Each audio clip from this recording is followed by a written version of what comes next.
Hello everyone, welcome back to T1 Academy. Friends, today in our UPSC CSC 2025 Rapid Revision program, we'll be focusing upon a very new topic called as Reading Comprehension or Comprehension. When it comes to Reading Comprehension, my friends, this is in your CSAT, that is GS Paper II of your exam in Prelims. Now, before dwelling into this topic of reading comprehension, I would like to make you a brief introduction with respect to what is Civil Service Aptitude Test Paper, its syllabus, and one good methodology for you to clear this exam, because most of you might have known that this particular paper, that is your CSAT paper, is just a qualifying paper, right? So now let me discuss the syllabus that has been mentioned with the UPSC, how to approach this paper, and then we will go into the topic of reading comprehension in detail. Now, this is what your UPSC has provided with respect to the CSAT paper or GS paper 2 for your preliminary examination. Now, this paper as of now, my friends, consists of 80 questions, and each question consists of 2.5 marks, and for every wrong question you will be losing 2.5 by 3 marks, that is approximately 0.833 marks for wrong answer. This is for correct answer, this is for wrong answer, this is for wrong answer, that is minus 0.833 marks, that is the marks that you are going to lose, and in overall you gain 200 marks as a maximum marks, and you are given 2 hours to solve this paper. These are the important points that you have to know with respect to your GS paper 2 or CSAT paper. Now, what is the one important point? That each question carries 2.5 marks, and for every wrong answer or every mistake you make, you will be losing 0.833 marks for every question. Now, let me show you the syllabus that has been given by UPSC. Now, comprehension. See the terms, all the terms are very important because the syllabus did not mention something called as English comprehension or reading comprehension. Because my friend, this particular paper comes in bilingual, that is in 2 languages. One in Hindi, the other is in English. The most of the Hindi belt of our country will or might choose to read the comprehension in Hindi language, whereas the rest of India had to choose or obliged to choose the English as the medium of the language in order to solve the reading comprehension. That's why the syllabus did not say English comprehension, it just left it open saying that comprehension. In this comprehension, you will be given some passages, and accordingly you will be asked questions on whatever is mentioned in the given passage. Now, the next is interpersonal skills including communication skills. My friend, there are no particular separate questions which are based on interpersonal skills and communication skills, but these questions are also imbibed into comprehension question where you will be tested with these particular skills. And logical reasoning and analytical ability, this is bit of mathematics, both of verbal and non-verbal. Decision making and problem solving, even this has not been given in a very separate question. These particular types of questions are also seen in the comprehension.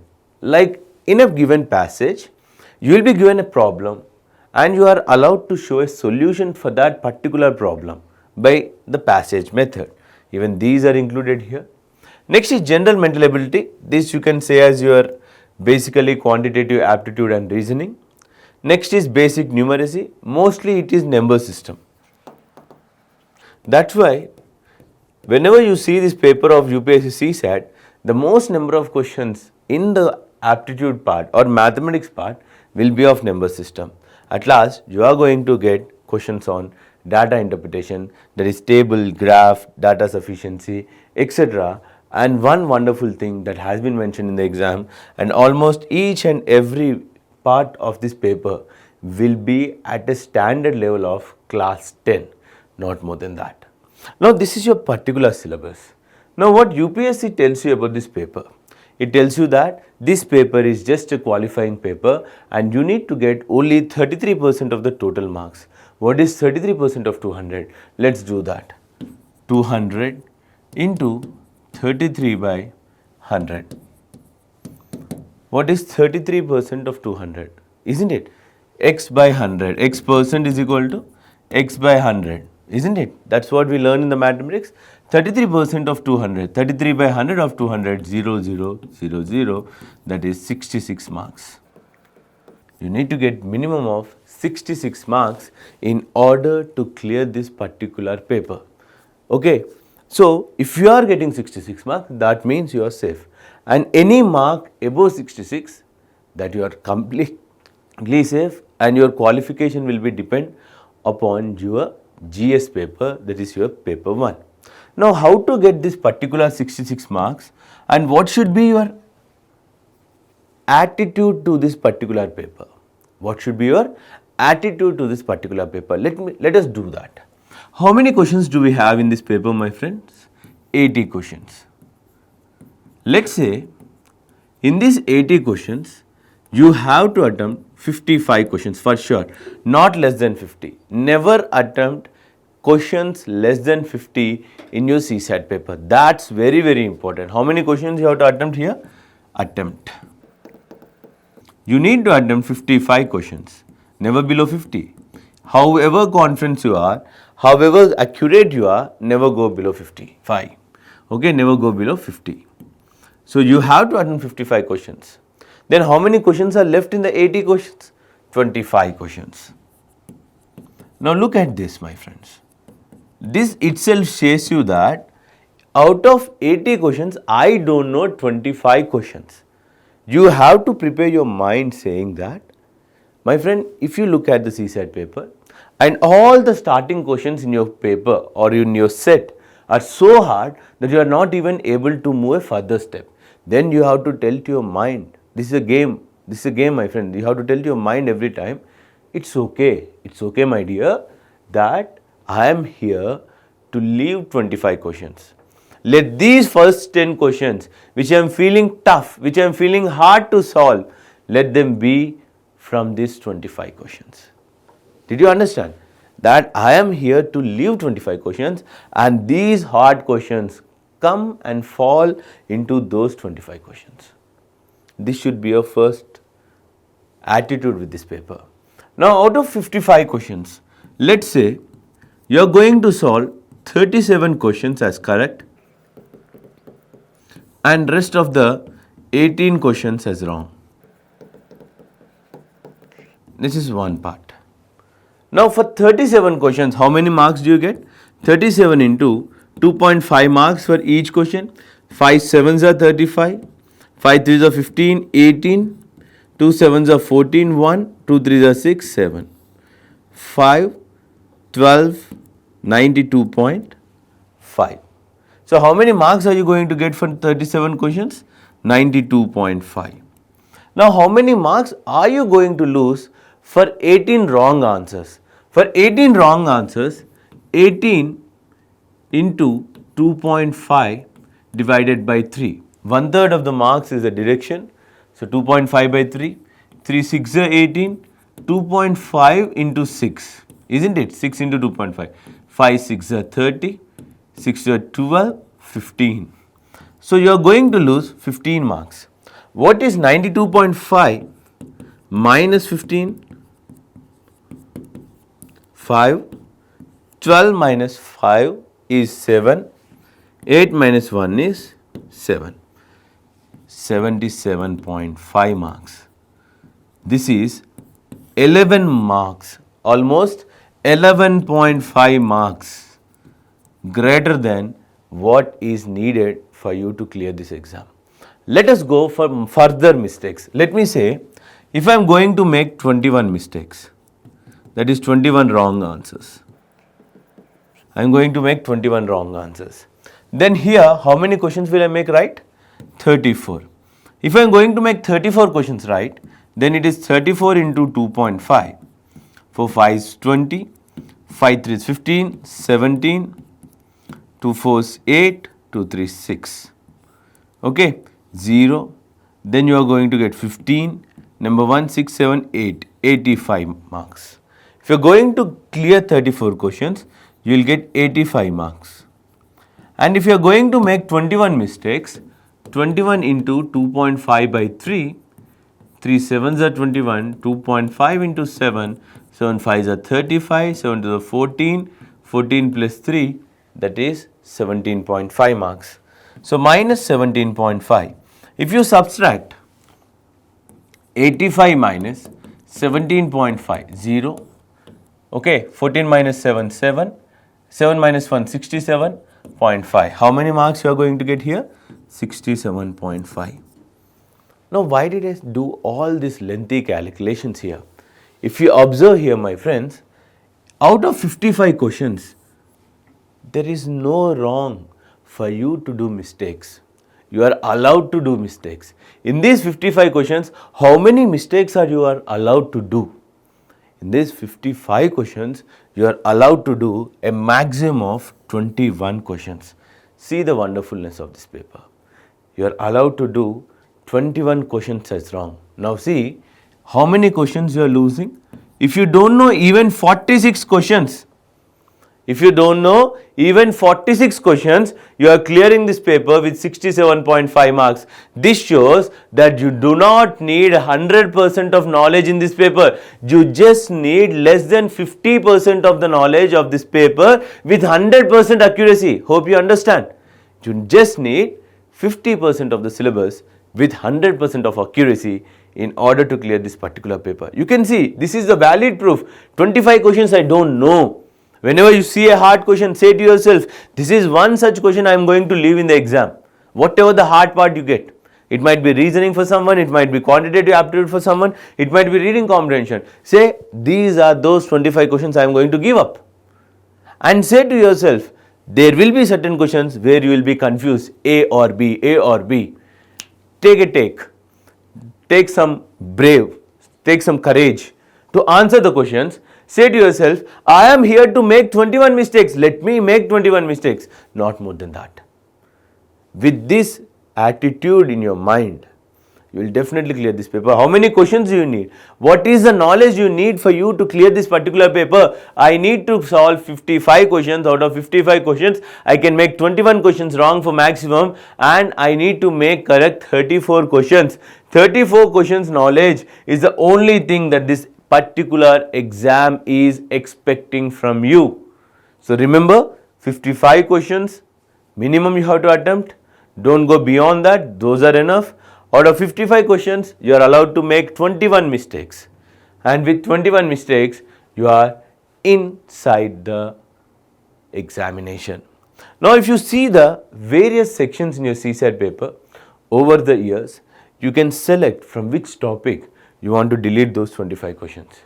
See, if I ask for a non-math student, he will say, obviously, sir, I would like to leave those 25 questions from this part. I would like to leave it from this particular part. That is mathematics part. Imagine if I am leaving 25 questions from here. How many questions I am left here? I am left with around 19 questions. Isn't it? I am left with around 19 questions. And here I have 26 questions. And here I have 10 questions. I am taking the data from the 2023 paper. Now let me tell you, these are the number of questions I have. And within these questions also, I am here to make 21 mistakes. Let me say you, how many mistakes I am here to make? 21 mistakes. Let me tell you, I am going to make 10 mistakes here, 5 mistakes here, 6 mistakes here. Even if I make 6 mistakes here, 5 mistakes here and 10 mistakes here, I am in. So, what can you observe in this whole pattern? My friends, no one is here with 100% accuracy in reading comprehension. You just need 20 questions right in reading comprehension. Out of 44 or almost 40 questions which are being asked in the quantitative aptitude, you are asked to write or solve only 9 questions. How many questions I need to make right here? 25 questions, so I left. I did not read, I left voluntarily. Out of 19 questions, 10 questions I made mistake. Let them go. How many questions I have to make right? 9 questions. Out of 10 questions, I already made 5 questions wrong. From the logical reasoning, the very easiest part. And I have to solve only 5 questions. Don't you think I am safe? Overall, don't they make 34 questions which are necessary for me to solve this particular exam? Just 34 questions. 20 from the reading comprehension, 9 from the mathematics, 5 from the logical reasoning. If you are not even able to solve 9 questions in the quantitative aptitude, then you are not valid for this exam, my friend. I am sorry to say you that. 9 questions of the 40 questions. 9 questions, though you will be solving very easily if you practice at least 4 important chapters which are discussed by a renowned faculty in your CSAT session. So remember, this is the methodology. This should be your attitude for this particular paper. Then only it will be easy. Now, once we are done with this attitude and etc., now we will enter into a classroom program, that is reading comprehension. Now, my friend, when you come to this part of reading comprehension, this is the most easiest and wonderful part of your paper. Because point number 1, almost every passage of this exam is a GS based passage which is related to your syllabus. Either it could be an optional syllabus or the entire GS syllabus will be coming in your reading comprehension. So it makes easy for the candidate who has prepared for his GS paper 1 to analyze or to understand what that particular passage wants to express. Because you go through a rigorous practice of reading newspapers every day, right? That's your exercise. And one important point that I would like to say for the students who are facing challenge to learn reading comprehension, my friend, reading comprehension is not about the grammar of English. We are not here to analyze the grammatical mistakes or the grammar of English. We are not here to answer what is the meaning of a particular term or what is the antonym of a particular term. No, reading comprehension does not mean about antonyms, synonyms or any other thing of grammar. It is a very generic, raw subject where the examiner is asking you what did exactly been mentioned in that particular passage, or what have you understand, or what can you deduce, or what can you draw from this passage. This is what the examiner is expecting from this particular part of reading comprehension. So point number 1, almost every reading comprehension comes from your GSP syllabus. I will show you how many different passages have come from the different parts of your syllabus. Apart from this, my friend, another important point. First point is questions come from syllabus. Second point, yes, questions come from syllabus. From where? Mostly they come from your newspaper articles. And UPSC has certain favorite topics. Yes, UPSC also has certain favorite topic. If you take polity topic as a reading comprehension part, the most favorite topic for UPSC will be liberty, fundamental rights, preamble. This is the most favorite topic. If you take environment, particular species of an environment will be detailedly discussed in the reading comprehension passage. So having a clear knowledge with your GS subjects will make this reading comprehension easy. Now, how to approach this paper? My friends, in order to approach this paper, you have to know the meanings of various terms that have been asked in your CSAT paper. What are these terms, sir? What are you saying? I am not getting. It's okay. Let's go into the class and understand each and every term. Now, this is a pattern of reading comprehension questions. On an average, every year you will get 25 questions in least. How many questions, my friends? 25 questions minimum. So, you are given a basically a raw data that 25 questions I am here to solve, and these are easy when you understand how to solve them. So, we are here to explain you with respect to this part, that is how to solving this reading comprehension. Wikipedia has certain definitions. Various authors have certain definitions with respect to what is reading comprehension. He will say that reading comprehension is the ability to process a written text understanding its meaning, and to integrate with what reader already knows. This is a very generic definition, and you need not mug up this particular definition. What you have to mug up, I'll be telling you, and then start mugging up at that particular point. Now, as I said you, how to prepare for this reading comprehension. Point number 1, reading. Reading is the best habit that you have to gain in order to solve this reading comprehension. Number 2, GS, focus. Number 3, practice and solving, plus correcting ourselves. You can also add a step here, knowing the meanings of the terms. Meanings of the term. So these are the 3 important steps that you have to remember with respect to preparation for reading comprehension. One thing I would like to say once again, you need not know the meaning of the passage, you need not know anything with respect to the reading comprehension. So my friends, let's come back to the most important part of this whole discussion, that is how to solve questions with respect to reading comprehension. Now if I show you the trends over the reading comprehension, over the years, the reading comprehension has shown bit of sustainability among all the different topics of your CSAT. If you see, on an average, every year you get 25 questions from reading comprehension. Now, how to approach these 25 questions is what we are going to learn in this particular session. Now, before going into the topic of reading comprehension, one has to understand the basic nuances of any given passage.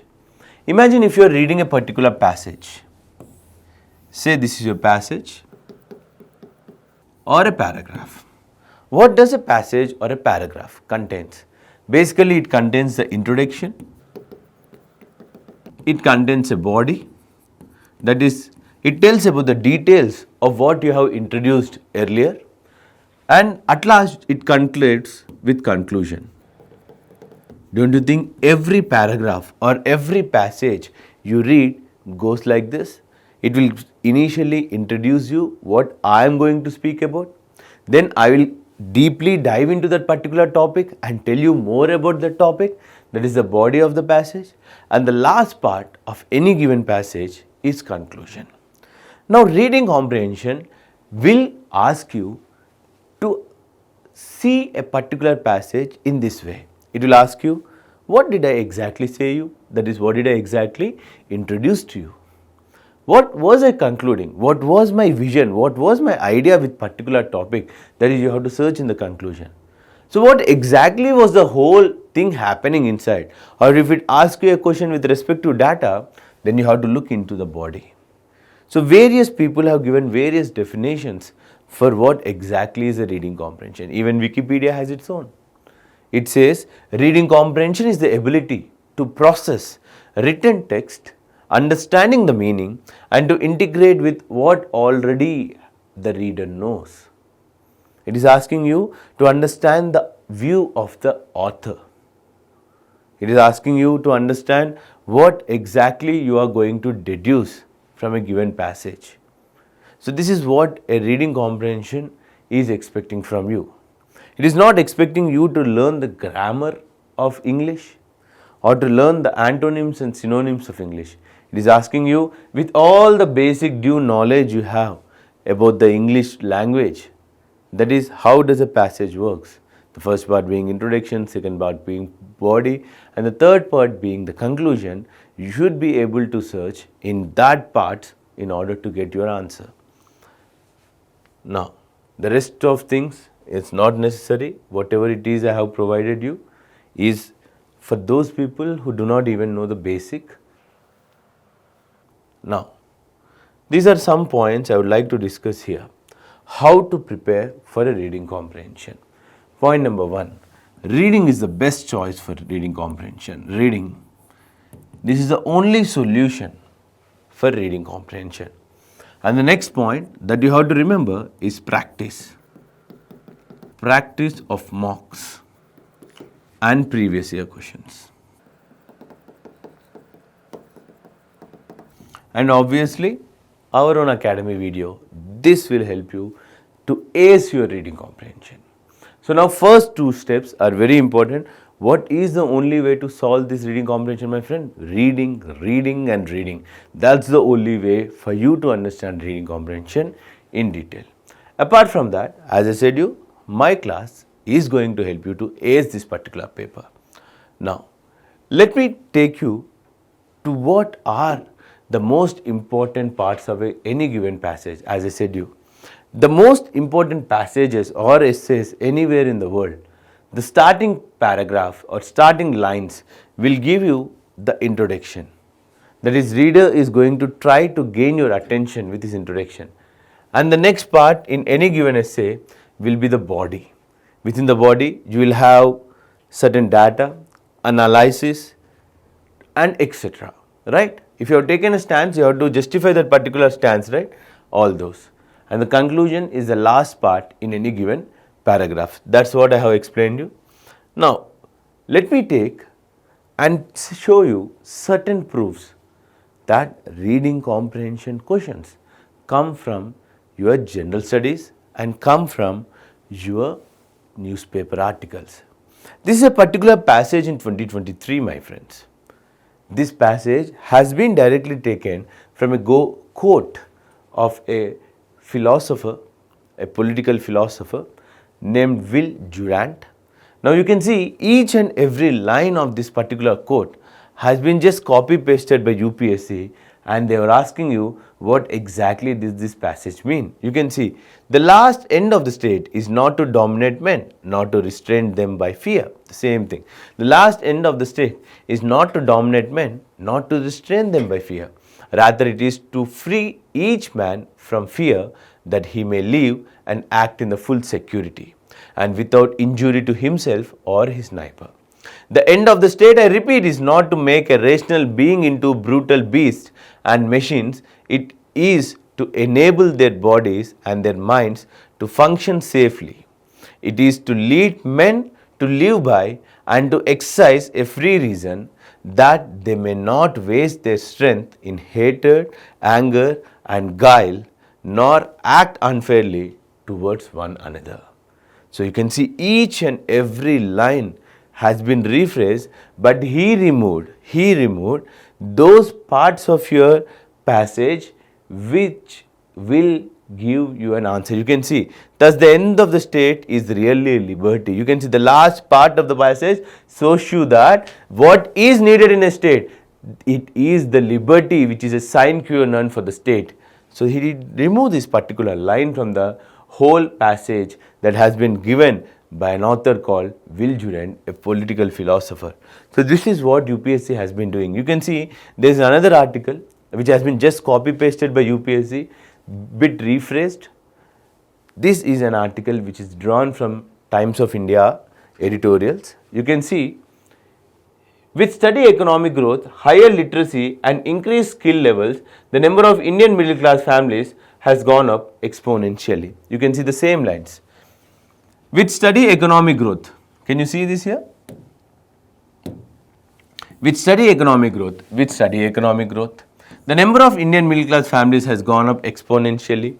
The number of Indian middle class have gone up exponentially. At last the passage here ends with water, and the passage also ends here with water.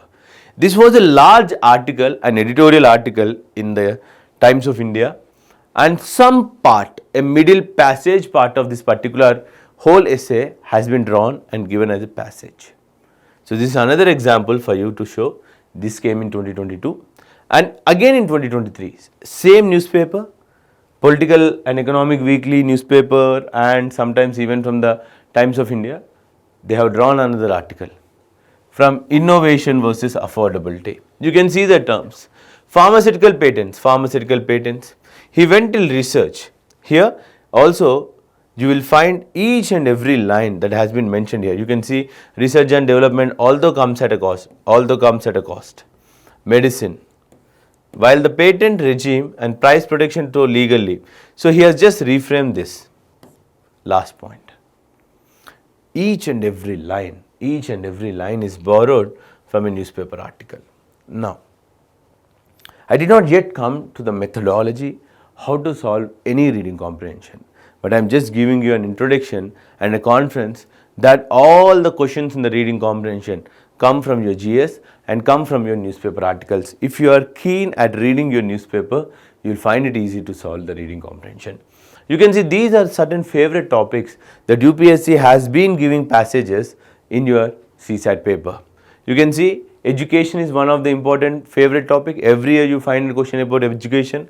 Again, in political theory, the most favorite topics in the political theory that UPSC loves to give you is liberty, freedom, privacy and fundamental right topics. Democracy, so every year you will see one question about democracy. Fundamental rights, for sure you will see a question every year. History and governance, about a particular policy, about how governance works and all those. And social issues. Social issues is also the most favorite topic. Every year you will see certain questions about nutrition. For sure you will see a question about nutrition. Nutrition, poverty, hygiene, health, population and demography are the various topics that have been discussed. Next, environment also a major topic, because this UPSC CSE paper, that is preliminary examination, is not just a paper for UPSC CSE but also UPSC IFOS, Indian Forest Service, right? So when you are also writing Indian Forest Service, obviously environment and biodiversity will be the most favorite topic. Of environment and biodiversity, the most favorite topic for UPSC will be biodiversity, that too about the species and floral and fauna, desertification, UNFCCC, Arctic Antarctica, ozone depletion, species in news, their life cycle, their anatomy are also the favorite topics. Within the environment, every year you will see a question with respect to any particular type of pollution. It might be air, water or any particular type of pollution. And the other most favorite topic for UPSC will be economy based topic.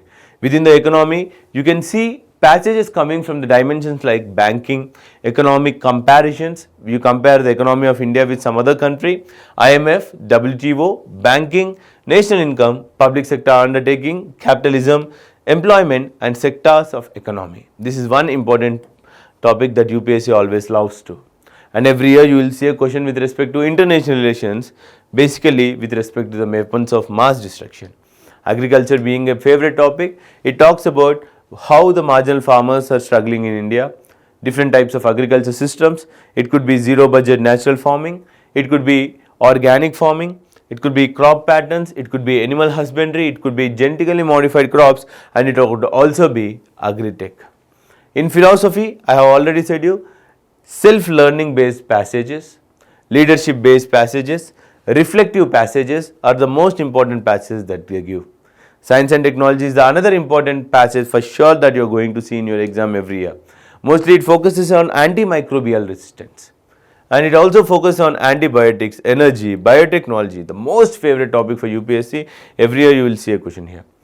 Questions will also come from disaster management, drought, flood and etc. Now, when you look at the previous year papers since the CSAT has been started around 2013, 2014 till today, you will find a particular phrases that were used by UPSC. And knowing the meaning of these phrases is the only way to solve reading comprehension. No other way, my friends. What are the important phrases that UPSC is asking you? Those are inferences. What is inference? I will discuss in this class itself. Inference is what you deduce from your past experience. If you, for example, you see there is a dog coming towards you. In your past, a same type of dog has come to you and have bit your hand. What do you expect this time? What you are going to infer? The same dog is now coming back and it's again going to bite my hand. And these inferences are based on your past experiences and the data you are having in your brain, right? So UPSC generally asks these terms called inferences. It could ask you a question, the main idea that we can infer, the most logical rational inference. It might ask you the terms like assumption, the most logical assumption, the most valid assumptions. It will also ask you the terms like corollary, the most logical and rational corollary, message. What is a critical message? The most logical, rational and crucial message are the general phrases that you come across in UPSC. UPSC also asks you questions like crux of the passage, what does the above passage implies, what are the implications of the passage, best description, best sum up, best explanation, most convincing explanation, most rational, practical and immediate action that you can take. These are the different phrases that are used in framing a question for a given passage. Once I show you a particular question, you will understand. Now, try to understand each and every of this terminology. For non-English students, especially for those from non-English backgrounds like regional languages, you people have to focus on this terminology. Number one is assume. Assumptions are something you believe without any valid proof. Without any valid proof, you assume something, you believe in something. Imagine there is a park, there is a bench. A brother and sister have come to the park to see the view and they just sat together there. But what will be your immediate assumption seeing a couple in the park? You see that they are a couple, they might be lovers. But you can never say that they are brother and sister. You might say at certain cases. Now this assumption is what? Basically, assumption is a lens through which you look at this world. Assumption is a lens through which you look this particular world. My friends, whenever you see this term called assume or assumption, it is not asking, the question is not asking what you are assuming. It is asking what the author has assumed and what he has written. Did you understand? Assumption here means not your personal assumption. Assumption of author. For example, if I am an author and I have a view or inclination over communism, okay, communal type of or community type of ideology, then I will write a passage that state should own all the resources. And my passage will be reflecting my ideology. Imagine if I am a capitalistic person, if I am writing a essay about the economy, I will be more inclining about laissez-faire, that is open economy, right? I will be more inclined to the open economy. So assumptions are not your assumptions. What is the assumption of the author? What he had taken or what is his view about particular topic and his written explanation. Assumptions are what the author has assumed. What is assumption, my friend? What is assume or assumption? Once again I am saying you, assumption is something you believe without any valid proof. Oohalu we call in Telugu. Oohalu.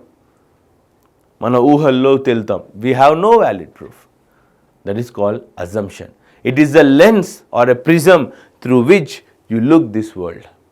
You look this world. There is a saying in Telugu, Pachakamarlu vachina vaadiki prapanchamanta pachaga. A person affected by jaundice looks the world totally in an yellow color. So that is what assumption means. Conclusion, general thing to arrive at the end of the passage. Next, crux. Crux is, if you want to simply conclude this passage in one single line, what could be that? Crux is, tell me this whole thing in one single line. One simple point. Okay, if you want to say Ramayana, what is the crux of Ramayana? Each one has their view, but one simple crux will be truth.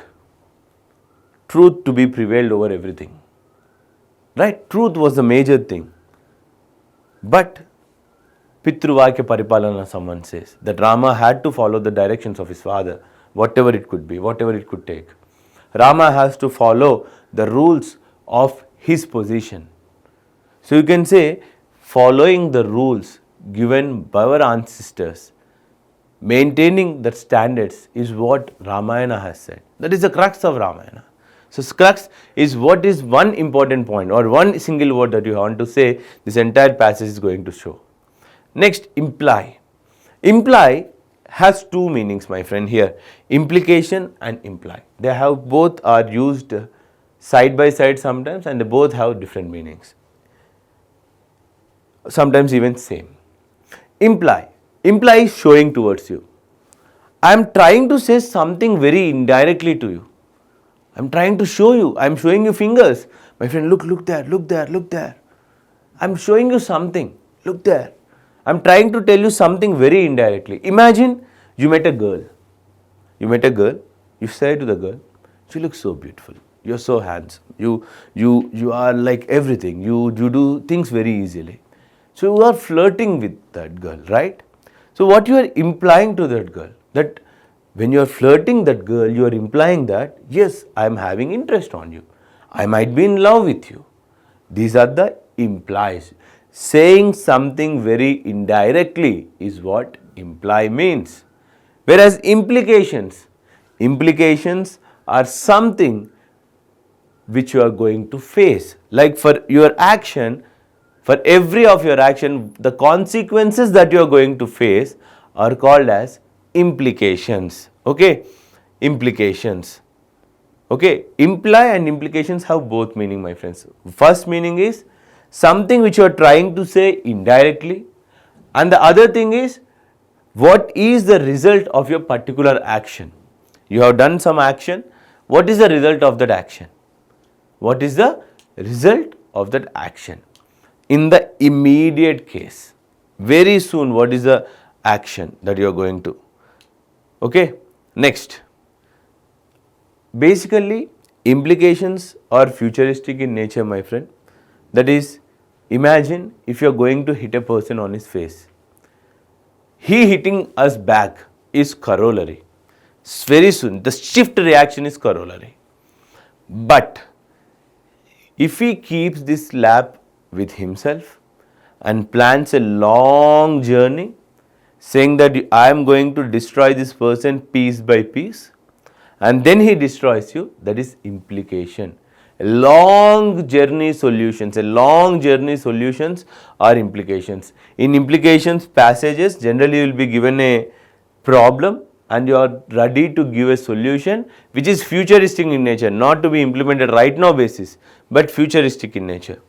Next, inferences. Inferences are something that you deduce from the given information.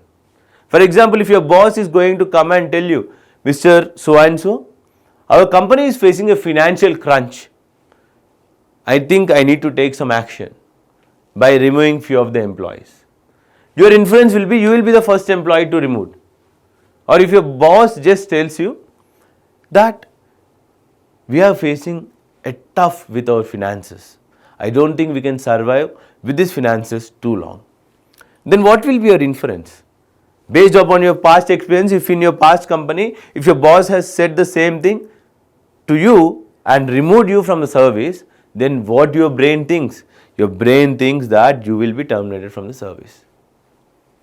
If in your old case, if your boss said you this information and suspended some other people, what will you be thinking? You will say, I am safe because my boss has stayed with me, so he is going to keep me and he is going to remove the other people. So these are inferences. Inferences are the facts along with past experiences. All your past experiences and the facts together make your inference. Okay. Next, message. Basically, message is also the theme or crux of the passage. Remember, when you are giving a message to a certain person, you never give a negative message. You will always try to give a positive message. Remember, whenever you see this term, critical message, crucial message, search for those options in your given passage which are positive in nature, which are futuristic in nature, which are solving a particular problem. Next is corollary. Corollary is the most important practical consequence for your action. Corollary in mathematics mean, for example, A plus B is equal to C, then A is equal to B minus C also, C minus B, right? We can also write like this, right? This is called corollary. Now, before going into these all topics in detail, what are these meanings, I would like to make you introduction with respect to few tips and tricks you in general follow, and I wish you could remember each of this tip and trick so that you will solve a given passage like an ease. Let's see the tip and tricks. Tip and tricks number 1. understanding the demand of the UPSC. My friend, UPSC always gives you a positive answer or a positive passage. So the first thing to be, eliminate the negative options. So that is, answer mostly the positive nature. Mostly you answer the positive questions, or look at the options and say this option is very positive, so put that option. These are tips and tricks, they are not universal, my friends. I am telling you once again, they are not universal, but they help you to eliminate lot of options. Now, most of the passages given in UPSC are confusing. So, the first step for you to solve any reading comprehension question is read the question first. Read the question first. First, reading the question is most important tip that you have to remember. Now, we have also deduced some methodologies which will help you in solving this question. That is, how can you find out the answer in the given passage? So basically, in your options, you have to search for such things like neutral statements, statements talking about possibilities, could be done, may be done, those statements, futuristic and forward looking statements, minimal length statements, the statements which are very short in nature. You can write all this, these are all important, you can pause and write.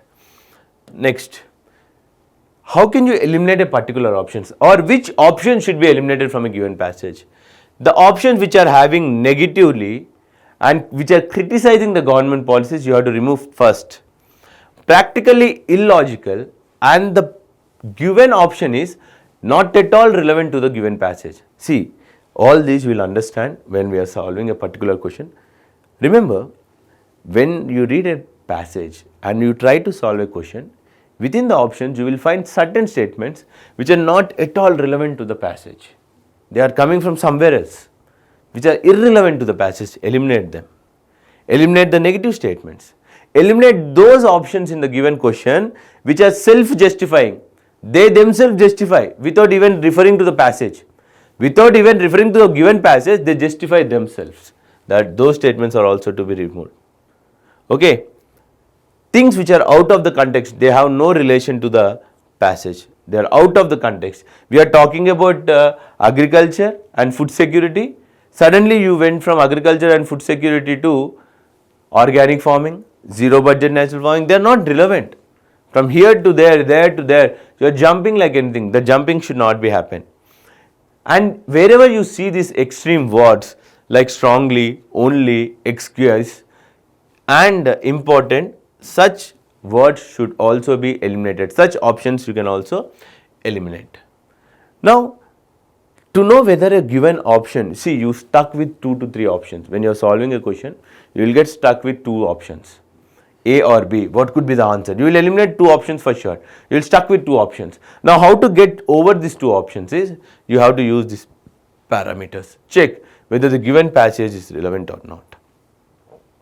And this particular statement that I am looking into, is it extreme? It should never be extreme. And it should not focus on a particular part of the passage, but it should cover the entire passage. Rather than focusing on one example in the given passage, it should complete the entire passage. It should not focus on the parts of the passage, but the whole. That's what I was saying you. Should not be opposite to the ideas of the passage. It should always be inclined towards the passage. Now, what should not be done with respect to solving a reading comprehension? What should not be done is, never leave the questions for later. If you want to solve that particular passage, solve it there itself and never leave it for the next time, because you are not going to see the passage in the same way in the next time. Push your luck to work. That is, my luck will work. Tossing a coin and saying A, B, that's not going to work in your UPSC because you have negative marks. And always verify each and every option. For example, in your question you will be given A, B, C, D.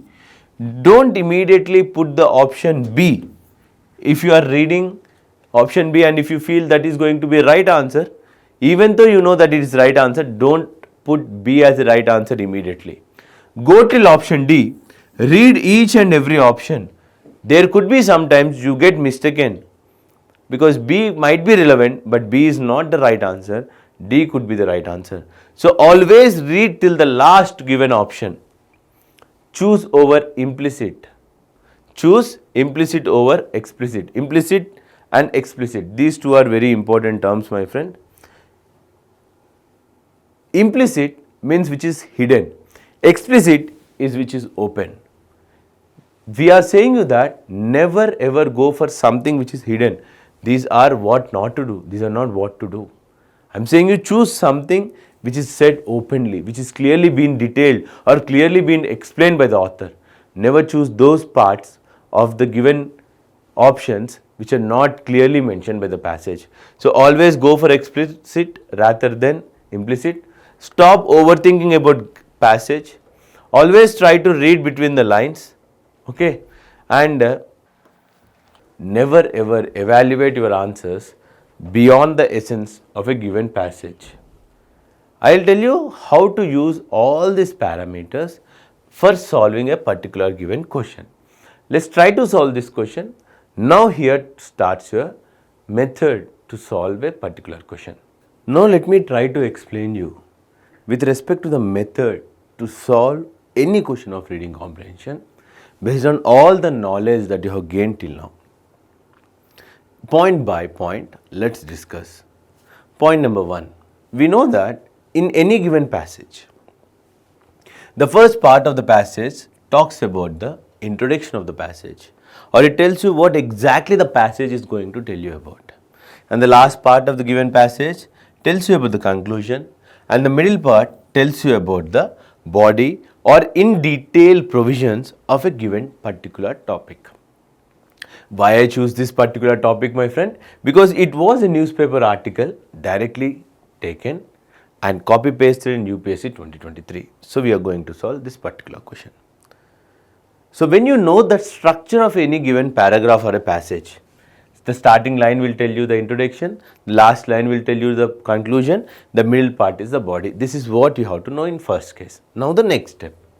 The next step is divide the passages on basis of punctuation mark dot, that is full stop. That is, look where all you find the full stop.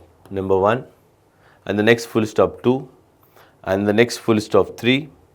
So you have to cut the passages at the full stop, and these make you a mini passages or a paragraph.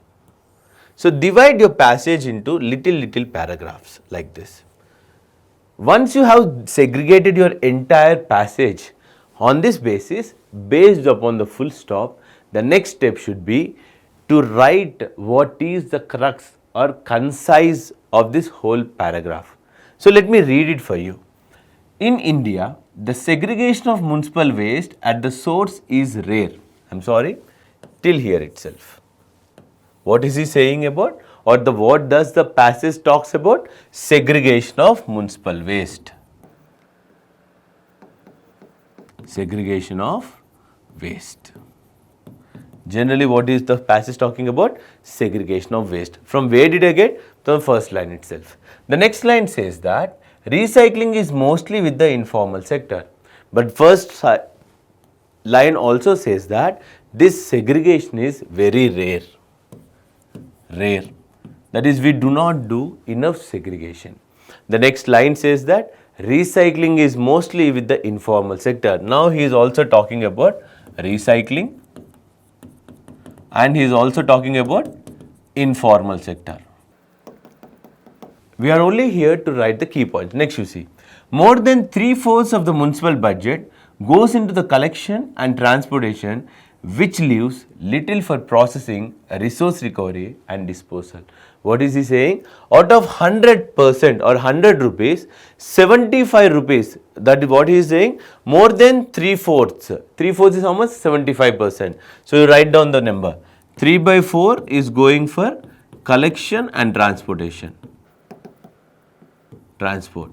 So when you are spending so much of money in just collection and transportation, do you expect more money to be available for you in order to invest in a technology which by using which you can segregate this particular municipal waste and you can also produce energy from that particular municipal waste. We have seen there are few thermal power stations which utilize what? Municipal solid waste to generate electricity, right? So that's what he is saying. Here you see, now he is facing you a question. Where does waste to energy fit in all this?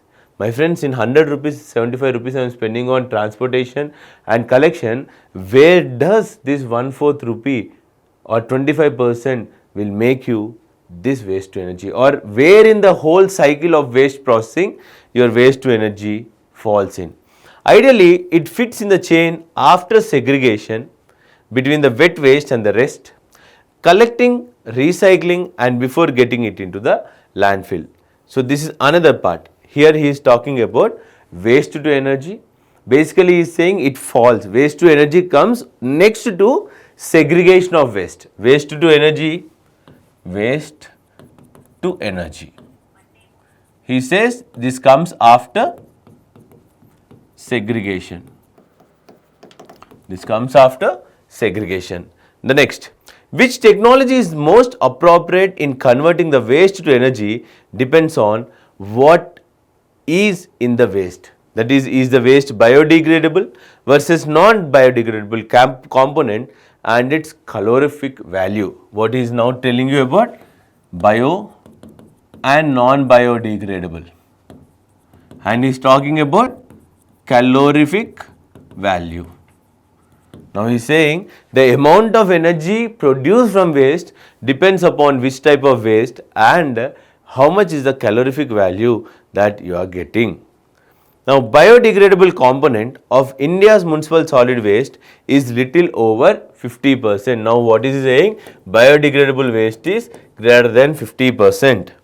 And biomethanation offers major solution process for processing this. Now best method for processing biodegradable waste is in India is biomethanation. So these are the points that you have known from this whole passage. This is how you have to segregate the passage and this is how you have to write the important points from the passage. Now let's read the question. Based on the above passage, the following assumptions have been made. What did I say the definition of assumption? Assumptions are something that author has assumed for himself. That what are the views of the author with respect to the municipal solid waste is what here he is asking you. Collection, processing and segregation of municipal waste should be with the government agencies. My friend, in the tips and tricks we have seen something which is irrelevant to the passage, something which is not spoken in the passage should always be eliminated. Have I spoken about the government agencies? Did he ask me to infer? Here itself it was clearly mentioned most of the municipal solid waste is managed by the informal sector. Now he did not ask me the way forward. He is asking me what the author has assumed. If you are assuming, imagine if I am assuming you are a good person. If someone asks me to tell about you, in my words I will be saying you are a good person, you are a good person in some or other way. But nowhere in the passage I said about the government agencies. So this is irrelevant to the passage. Next, resource recovery and recycling require technology inputs that can be best handled by the private enterprises. Yes, we need technology inputs, but did I talk about the technology inputs? Yes, somewhere like biomethanation and etc. But do you think it can be handled only by the private sector? Can be handled only by the private sector? No, I did not even spoke about it. What has author assumed? If author has assumed that private sector can do best, then he could have said you that this should be handled by the private sector. Even this is wrong. Which of the following assumptions are correct? The answer should be neither 1 nor 2. Both the assumptions are incorrect. Now let me take you to another passage which will help you to solve much clearer. Let's not do this passage because it's basically a quote given and I have also shown you the answer previously. So let's do this particular passage which was also drawn from an article of Times of India in the year 2023. First thing in passage is to divide the passage. Say I am dividing this particular passage. This is my first paragraph in the passage. Pharmaceutical patents grant protection to the patentee for the duration of the patent term. So basically the passage is about pharmaceutical patent, pharma patents and patent rights. From the first line, that I can deduce what the passage is going to talk. It is going to talk about pharmaceutical patents and protection of pharmaceutical patents, that what type of protection they are going to give. Next line. Now this is done, right? So you have to forget this part, first part. You have written the crux. Whatever points you have to deduce, you have deduced. Now the next part. The next part is this part. The patentees enjoy the liberty to determine the price of medicine which is time limited to the period of monopoly but could be unaffordable to the public. What is he saying?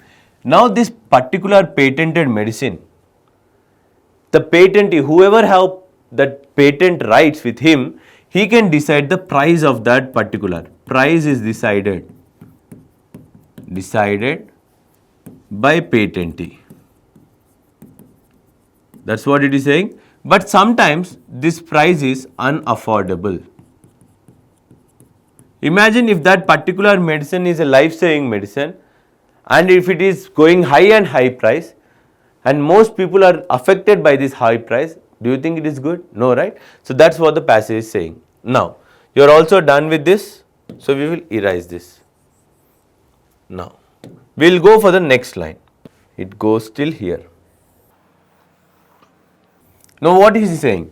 Such patent protection offered to the patentees is believed to be benefit the public over the longer term through innovations and research and development, although it comes at a cost in the nature of higher prices for patented medicine. What is he saying? Yes, this price protection why I am giving is because in long run this price protection will encourage the patentee to do more research and development, which will eventually lead to creation of more and more medicines.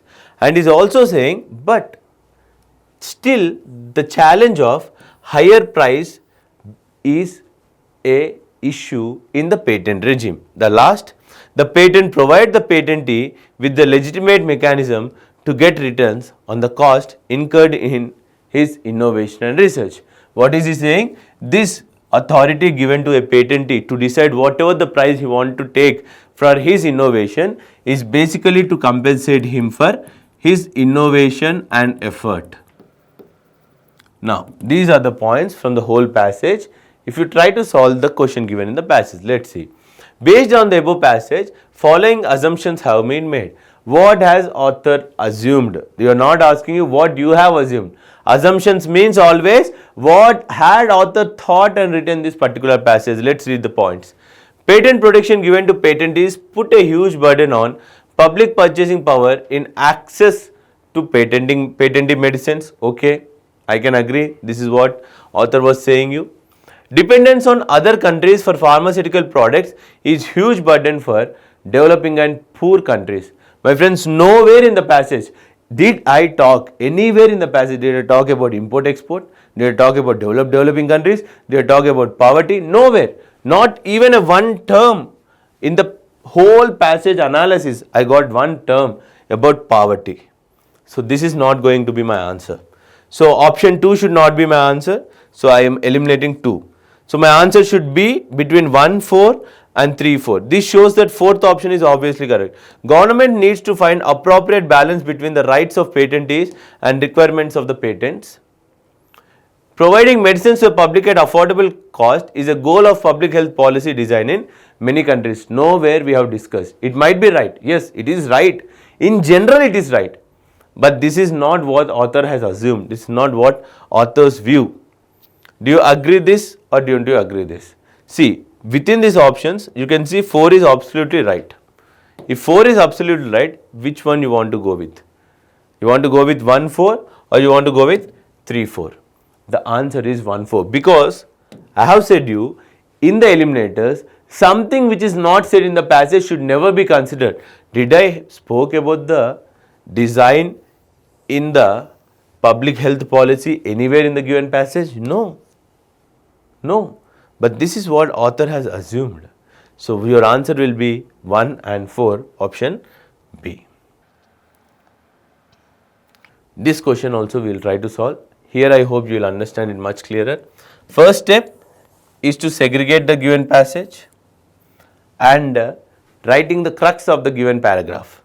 With steady economic growth, higher literacy and increasing skill levels, the number of middle class families have gone up exponentially. It is talking about skill, economic growth, literacy, and it is all talking about middle class population. Okay, let's read once again. Steady economic growth, higher literacy skills, the number of Indian middle class family has gone up exponentially. Are in these points which are mentioned in this particular passage? Right. You are done with this paragraph. We will go for the next paragraph in the same passage. Now what is he saying? Direct results of the affluence have been changes in the dietary patterns and energy consumption levels. That is, more people shifting to the middle class. What happened because of these more people shifting to the middle class? They have changed their dietary needs. Before, these people were poor, so they ate roti and dal. Now they became middle class, now they are going to eat roti with fried chicken. That's going to change, right? They are going to consume more of protein. So direct result of affluence has been change in the dietary patterns and energy consumption. They have started consuming more energy, right? When you are poor, you need just panka or a fan. But now when you have become rich, you need a cooler, you need an AC. So that's what he is saying you. This middle class has led to rise in energy consumption, and this middle class led to change in dietary patterns, change in diet. They have changed in their diet. So you are completed with this second paragraph. Now we will go for the third paragraph in the sole passage. Now, see, people moved to a higher protein based diet like milk products, fish and meat, of which need significantly more water to produce than cereal based diets. What is he saying? These people who have changed their diet, now they are consuming what? Meat based products. See, they are consuming milk, meat, fish. Milk plus meat plus fish. And all these products need more water than cereals. That is rice. Next, done with this paragraph, we will go for the next paragraph. Increasing use. Here you can see the next paragraph, the last one. Increasing use of electronic and electric machines, gadgets and motor vehicles needs more and more energy, and generation of energy needs water. Now what happened? So they are also consuming more energy, that is they are having vehicles. These vehicles is leading to more energy consumption. More energy consumption means more water is used. So it has been twice that he has mentioned about the water. So these are the points that you have to note from the passage. What are the points? Change in dietary pattern, this led to increase in the water. Change in energy consumption, this led to increase in the water usage. With skill development, economic growth and literacy growth, the middle class population has grown exponentially. Now let me try to solve this particular question. So this is the question of the passage. Which of the following statements best reflects the crux of the passage? In one simple word, what you want to tell about the passage? What is the most important problem in the passage you have observed? One, the water issue. Because if I change my energy consumption, water is affected. If I change my dietary consumption, water is affected. You can see. People should be persuaded to continue with the mainly Indian tradition cereal based diets. Nowhere. That's not the problem. I am not even. See, cereal diet is only one part of the whole passage. Within the eliminators, I have said you, never choose a particular option in your given passage which takes only small part of the passage but not covering the entire passage. Your option should be such that it should cover the entire passage and it should always catch the important part of the passage. India needs to focus on developing agriculture productivity and capacity for more energy generation in coming years. Modern technology development result in the change of culture and social behavior of the people. My friends, nowhere we have spoken about this. This is irrelevant to our whole passage. Water management practices in India need to change dramatically in coming years. That's what our problem was. That's where our issue was. So option D will be your right answer in this particular question. Okay. So last and final question. This is the last question where we are going to discuss how to solve. In the next phase, I will make you to understand the different terms and solve various other passages so that you are confident and clear with this particular topic. Now this again passage came in 2021 examination, a direct replica of an article from the newspaper from the year 2017. Now let's do the same exercise here. First exercise is to divide the passage to the punctuation marks, see till the dot. Now computers increasingly deal not just with abstract data like credit card details and databases, but also with the real world of physical objects and vulnerable human bodies. It is talking about computers, data, computers and data. Computers and they're dealing with the data. A modern car is a computer on the wheels. An aeroplane is a computer on wings. So now he is saying that car and aeroplane are also computer. Car and aeroplane are also computers. Next one. The arrival of Internet of Things, which sees computers baked into everything from road signs and MRI scanners to prosthetics and insulin pumps. What is he saying? With the evolution of Internet of Things, every object you see today has a computer in it. Now, Internet of Things led to computerization. Computerization means in everything you have inserted a computer. There is little evidence that these gadgets will be any more trustworthy than their desktop counterparts. What is he saying you? With the evolution of Internet of Things, today every product has a computer. Now how can I trust? My computer was vulnerable to the hackers. My computer was vulnerable for every cyber attack. Now how can I trust these all items which are running by Internet of Things? Hackers have already proved that they can take remote control of internet connected cars and pacemakers. What is saying? Hackers already proved that I can control anything and everything which has internet. That's what he is saying you. Internet vulnerable to hackers. Now, the whole passage talks about what? Today everything is interconnected to internet. Everything has a computer. Because of this, we are vulnerable for the hackers. This is what the passage is telling you about, right? Now let's see the question. Which one of the following statements best reflects the most critical inference that can be made from the given passage? Let's see. Computers are not completely safe. Yes, I agree. But is it the inference or the crux? That's what we will see now. Now let me underline this. Companies producing the software do not take cyber security seriously. Nowhere I spoke about the companies, nowhere I spoke about will they take seriously or not. Stringent data security laws are needed. Nowhere I spoke about data security laws. This is irrelevant to the passage. Last one. The present trend of communication technologies will affect our lives in the future. Don't you think this is the inference? See, if someone asks you what is the crux of the passage, I will say this. Inference is something you can deduce from the facts and say it by yourself. You have to say it by yourself. This is what the inference looks like. This is what a crux looks like. You will understand this once you are reading more and more about the crux, inference and etc. So this is a scorecard from 2019 of a good topper. He has got almost 156 marks. 156 marks in general studies paper is not at all easy for 2019, where the cutoffs were only 98. Though he was able to get such a high marks, he was not able to clear your CSAT paper with just 4.5 marks or 3.5 marks. He could have just cleared the CSAT, but he was unable to. So take always serious your CSAT paper. So let's not waste our time and continue to learn these phrases so that you are clear and crux with each and every part of your reading comprehension.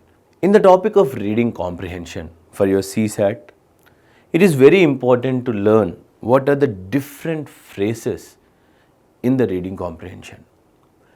As I have already explained you that while you are doing your reading comprehension, the approach for the reading comprehension should be in a partitioned way.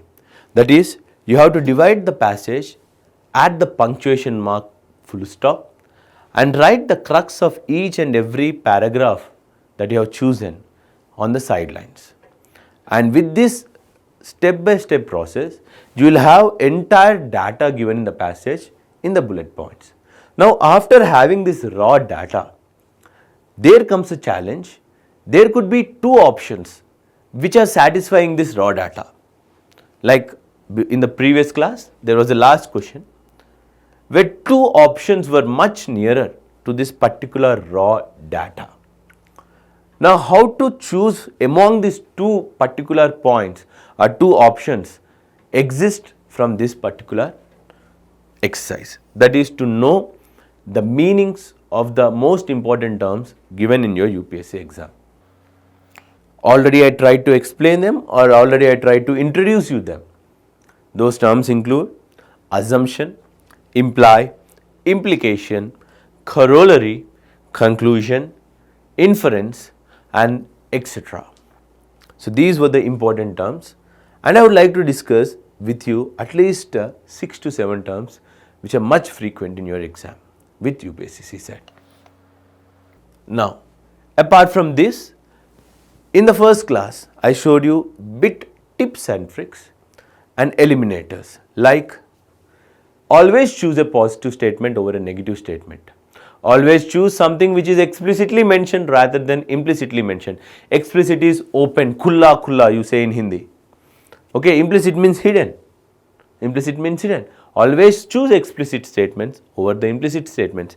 Choose those statements in the options which are relevant to the passage, which include the entire passage rather than taking some one particular part of the passage, or entire passage should be covered, or the most important theme of the passage should be covered. These are the few eliminators, few tips I have said you. Remove the negative options. These should be taken care while using because they are not universal in nature. But these definitions what you are going to learn right now are universal in nature. So these are the different meanings or definitions in generic.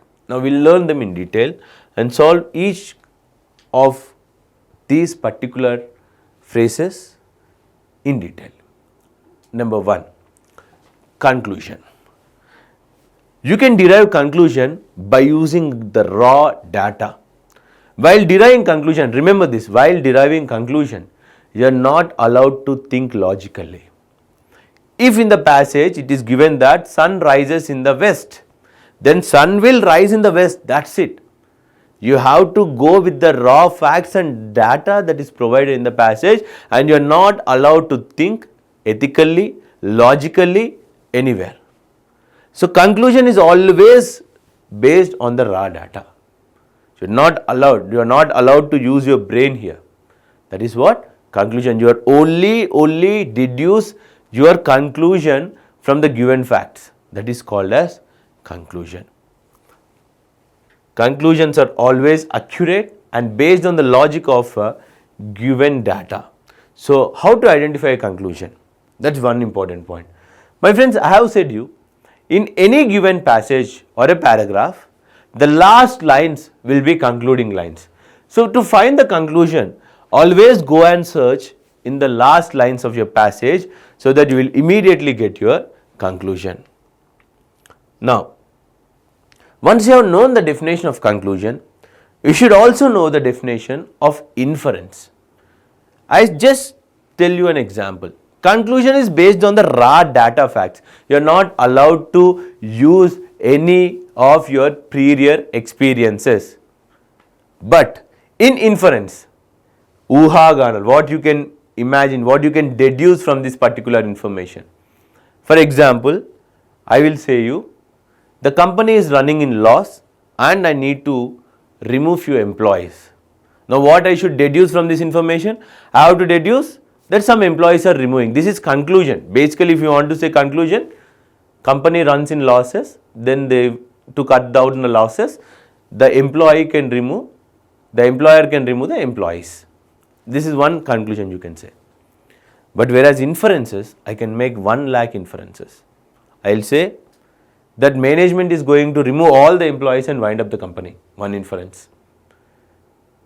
The employer is going to remove all the employees and wind up the company. As the employee has shared this data with me, I am going to get protection and I will stay in the company. This is second inference. Third inference is only I might be removed and rest of all the people will be safe. Don't you think these are the inferences generally we think in our day-to-day life? How are these inferences taken up? Inferences are drawn from your past experiences. I said you an example of a dog. Imagine a dog is coming towards you. If you had a past experience, the dog comes to you just to get a pat or a tap on it, just to be brushed by your palm. If your past experience is whenever a dog came to you, it has bitten you. Now you are facing a situation that a dog is coming. What will be your immediate inference? You will say that this dog is going to come and bite me, let me run first. That is your inference. So remember, inferences are nothing but conclusions plus logic, conclusion plus ethics, conclusion plus past experiences. You can use your knowledge here. In conclusion, you are not allowed to use your knowledge, but here you are allowed to use your knowledge. What are inferences? Inferences are facts along with past experiences. Given facts plus your past experiences. Given facts plus your knowledge. Whereas in conclusion, you are not allowed to use your knowledge. You are you. Whatever data is given, that is final. But here, you can use your knowledge. Hope you understood what is an inference. Inference is what you think about that particular person, what you are going to deduce a particular person. For example, if you are seeing a person with all torn clothes, you will immediately say that this is a beggar. Who knows why his clothes were torn? If you see a person who is wavery in nature, all hairs are frizzy, he is in dull mood, you will always see that he had a fight with your wife. Who knows? He might have been studying a whole night for his examination, or he might have fallen down from somewhere, or he might be sick. You cannot deduce one particular inference. You can deduce many inferences. This is how you are seeing the world, how you are seeing the particular person as, based on your own experiences, not his own experiences, right? If you see your friend crying, imagine you are seeing your friend crying. What you can deduce? If you are a child, you will say that his mother might have hit him. If you have grown up a bit, he might have failed in the examination. If you grown up more and more higher, you can say he might have had a fight with his wife. If he is older, you can say he might have been missing his dead wife. These are all inferences changing on the same person with the ages, right? So these are inferences. Inferences are something you are looking a person into. Inferences could be logical and illogical, my friends. Logical inferences is when you are nearer to the person's problem. For example, if a person is crying there, he is crying because he is missing his parents who are at his hometown. Now, if you are near to this particular effect that person is having, then that inference will be logic. And if you say this person is crying because he has lost his job, this is nowhere near to his own knowledge that he is crying for his mother and father. So you are very far away from this particular thought of this true nature. So that inference will be illogical. So inferences could be logical and illogical, whereas your conclusions are always logical. Remember that. So this is one example about the stray dog that I have provided to you. Remember that. Now, let us solve few questions with respect to the terms inferences and conclusion. Look at this particular passage. What is the first step in solving any passage? First step is to divide the passage into different paragraphs. And most important step that I haven't shared with you till now is first read the question before reading the passage. That will make your passage solve much faster. So let me solve this question first in the traditional way. The next question I will solve it from the question next to the passage. Now let's see. First thing is to divide the passage till the first punctuation mark. Now what is the passage talking about? The pulse variety Pusa Arhar 16 has potential to be grown in paddy growing regions of Punjab, Haryana, Uttar Pradesh and eventually all of India. Now what is this talking about? A pulse variety, and the variety name is Pusa Arhar 16. It is basically to be grown in UP, Haryana and Punjab, which are basically rice growing regions. Okay, so that's what he has said you. Next slide. So now once you are done with this particular paragraph, eliminate it. Now go for the next paragraph. Now, its yield is about 200 kg, 2000 kg per hectare, will be significantly greater than those of existing varieties, and because its size will be uniform, it is amenable to mechanical harvesters and attractive features for the farmers in the northern India. What is he saying? This Pusa Arhar has higher yield than other varieties, higher yield over other varieties. It has uniform size. This led to mechanization. That is, you can use harvesters to extract this particular crop. Now done with this paragraph, eliminate this. Go for the next one. This is not a full stop. Northern India, who currently uses this technology for paddy. So this harvesting or mechanization technology is being used for paddy as of now in the northern India. So this, remember that pen. Mechanization as is the case of paddy in North India. Now we will go for the next one.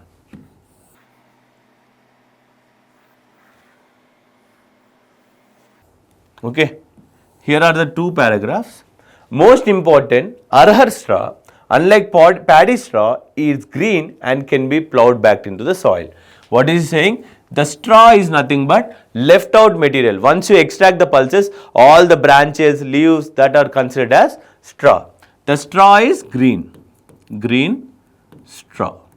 Whereas paddy straw is what? Brown in nature, you can see. Now, paddy straw, the problem is high silica content, which does not allow easy decomposition. What's happening in the paddy straw? The rice straw or the paddy straw, the challenge is silica content, and it is low decomposition.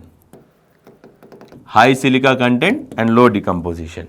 Next, in case of Arhar, farmer after combined harvesting just need to run a rotover to cut the leftover straw into pieces, which can be plowed back and will be decomposed very fast. Whereas straw of Pusa Arhar decomposes faster. All this difficult with leftover paddy straws that cannot be easily salved or plowed back, farmers therefore choose the easy option to burning it. As paddy cannot be decomposed very fast, as that much of paddy cannot be eaten by the animals because of its high silica content. So what is the easy option left with the farmer? He will do burning of this paddy. So because of this nature, farmer chooses burning. So now this is the data we have. Let's see the question. Number 1. Which of the following is the most rational inferences that you can make from the passage? Farmer's income will be higher with the pulse cultivation than with the paddy cultivation. Pulse cultivation causes less pollution as compared to the paddy cultivation.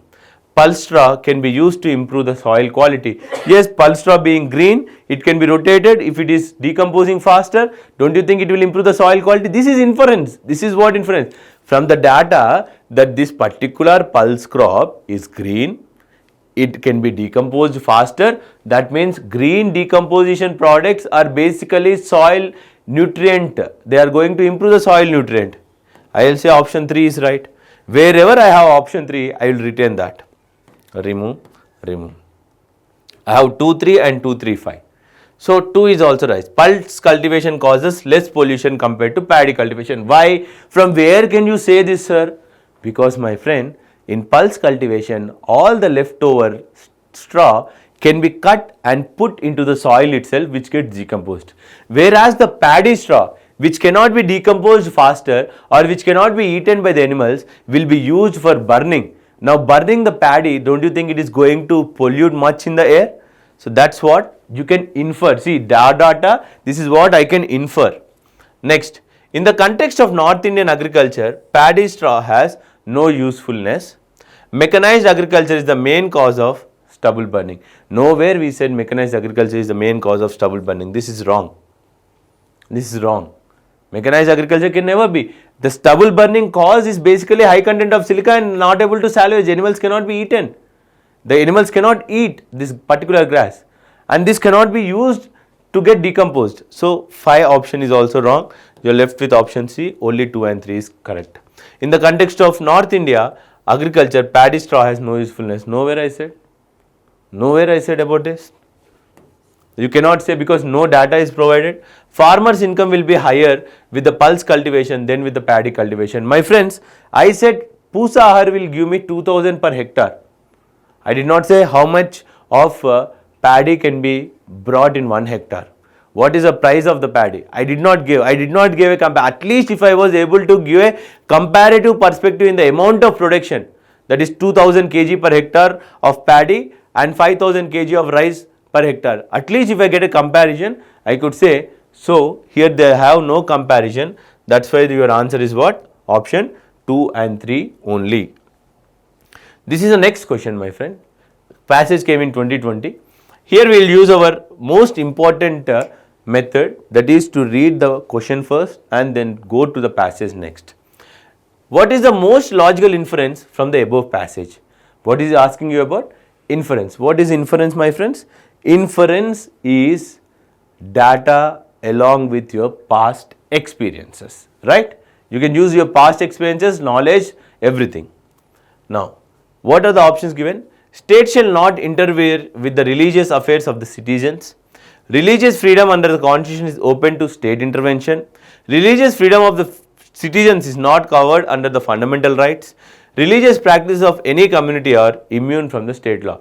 Had if you have done your fundamental rights, you will say state can interfere into the religious affairs if it is going to affect public life, morality and etc. We have seen the cases during the COVID-19. Okay, religious freedoms are covered under fundamental rights, we know that, and religious practice of communities cannot always be immune from the state law.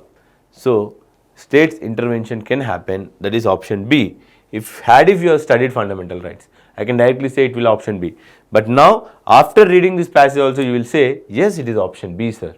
Let's read this passage and try to solve the question once again. Now what did I say you first step? First step is to divide the passage according to the punctuation marks. Now read this particular paragraph. The Part 3 of the Constitution, which assures people certain fundamental rights, Article 25 proclaims that all persons are equally entitled to the freedom of conscience and the right freely to profess, practice and propagate religion. You see, does Constitution contains the rights with respect to the religion? Yes. Under which article? Article 25. That's what this particular saying you. The Part 3 of the Constitution. In Article 25, it tells you about religious freedom. Now, after reading that question, this is what the idea I immediately get. Next, the next paragraph. The next paragraph starts with here and closes. Now read this. What people fail to notice is that this proclamation is prefixed with the words subjected to public order, morality, health and to other provisions of this part. What is he saying you? This freedom is not free from restrictions. It has certain restrictions. What are those restrictions? Those restrictions include public order, morality and health, which set conditions precedent for the legal protection of religious practices of any community. What is saying? These are putting certain restrictions. Now, the closing words of this prefatory rider in Article 25 virtually constitute a subordinate clause placing other fundamental rights mentioned in the Part 3 over and above the religious freedom. What is saying you? When you compare Article 19 with Article 25, if Article 19 is being endangered because of Article 25, then Article 25 should go down, Article 19 should sustain. That is, he is saying that Article 25 is very much weaker when compared to the other fundamental rights which are mentioned in the same Part 3. Among those other fundamental rights, the right to equality before law and equal protection of law assured at the outset and elaborate in the later articles to mean inter alia, that is, state shall not deny equal protection of laws to any person or group of person on the basis of religion alone. One such fundamental rights they have been mentioning is right to equality before law and equal protection of law. Now try to answer this question. What is that most inference you can draw it? Does it say religious practice of any community are immune from the state laws? No, they are not immune. They can be interpreted. Religious freedom of citizens is not covered in the fundamental rights. We have seen that Article 25 talks about the religious freedom. Religious freedom under Constitution is open to state intervention? Yes. We have seen that public order, morality, under these cases the state can interfere. The state shall not interfere in the religious affairs of the citizens. No, state can always interfere. So these are the few passages with respect to inferences, my friend. We will go for the next term, that is imply.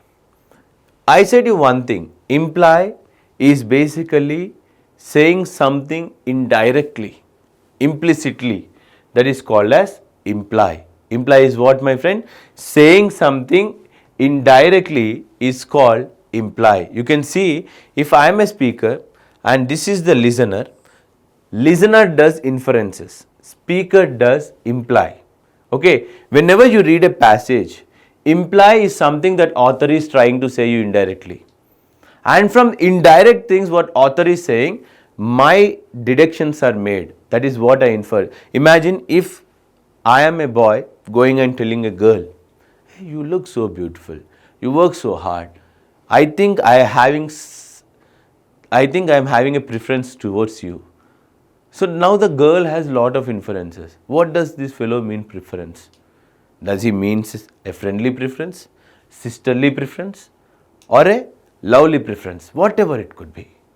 So she does that lot of inferences, but I do say something very indirectly lot of times. Those are called as implies.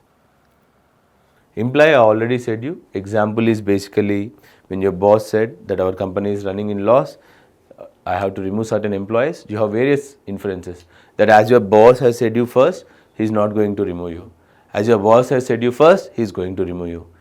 They are going to dissolve the total company. Those are all your inferences. Next is assumptions. Assumptions are something which you believe without any valid proof. Assumptions are assumptions of author, not yours. Whenever you see the term assumptions, he is not asking you what you are thinking. He is asking you what author has been thinking. What are the views of the author? Assumption is that particular prism through which you see this entire world. Something which you believe without any valid proof. As I said you, if you are seeing a person sitting on a bench and having dull face, what are your assumptions? What you can deduce? Okay, assumptions are something which you have deduced without any valid proof. That you have to remember. Assumptions can be logical, illogical. That's what very important. When you include assumptions with logic or facts, that becomes basically a conclusion or inference. These are all not needed, but one thing I want to tell you, this is one thing you have to write. An assumption is a belief or statement taken for granted without verification. This is one definition you have to remember. While solving the questions of assumptions, you will understand. Let's solve this particular question. Very, very important question. First thing again in the passages, first thing is to see the question. What does the question tells you about? On the basis of the above passage, following assumptions have been made. So one important thing that you have to do is immediately underline the key word in the question. So it is talking about assumption. Here assumption means assumption of the author. Assumption of author. That is what author has thought. What is there in the mind of the author. That is assumption of the author. Now, state should have some institutions to ensure appropriate role in digital society. State should ensure that private parties do not violate the citizens' right to privacy. Digital economy is not compatible with the ideas of not violating the citizens' privacy. So, with this, basically what I am getting you, this passage is going to talk about digitalization and privacy in the digital era. Right? How you need to maintain your privacy. From these options itself, I am knowing the passage. Now, I have to go and search these particular phrases in this passage. Let's see. In India, first thing, divide the passage. In India, the current focus on right to privacy is based on some new reality of the digital age. Now, the passage is talking about right to privacy in digital age. Now, a right is substantive only if it works in all situations and for everyone. A right is called substantive if it is universal in nature. A right to free expression for any individual about her exploitation, for instance, is meaningless without actual availability of security that guarantees that private force cannot be used to thwart this right. Right? See, if I am giving you certain right and if I am not giving you any protection, like in the case of right to untouchability, you have in fundamental rights, and if there is no particular law, if there is no enforcement agency to take up the cases with respect to untouchability, do you expect that there will be removal of untouchability, my friends? No, right? There should be certain person who have to implement this law. You see, in your school, you might be said, if you are not going to wear a proper uniform, you will be punished. This is what the school rule is. Now, if there is no teacher to take action on the students who are not wearing a proper uniform, do you think that law will be implemented? The same thing the author is saying here. From here you can see, a right to free expression of an individual about her exploitation, for instance, is meaningless without actual availability of security that guarantees that private force cannot be used to thwart this right. That is, the opposite fellow should not be able to obstruct this person from expressing her feelings.